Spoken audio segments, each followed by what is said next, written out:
Bakunzi ba Excellence TV tubahaye ikaze, bagusaba gukora subscribe wowe utarayikora kugira ngo amakuru yacu ajya kugereraho ku gihe. Nyanza mudugudu akurikiranweho gukora jenoside.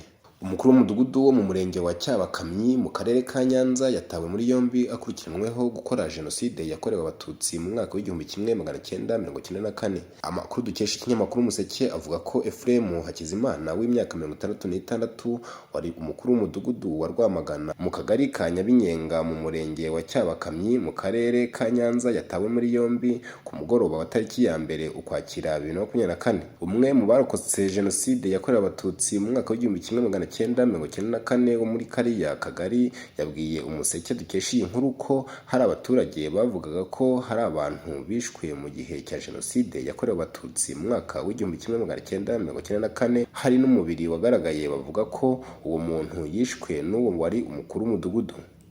Yagize ati muri Gacaca nta wamuvuze n'abandi bamuvumbuye bafunzwe ari nabo bamushinjaga.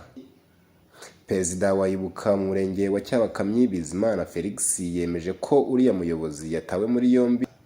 Umuyobozi w'akarere ka Nyanza Ntazinda Erazime yemereye Umuseke dukesha iyi nkuru ko uyu mudugudu yatawe muri yombi.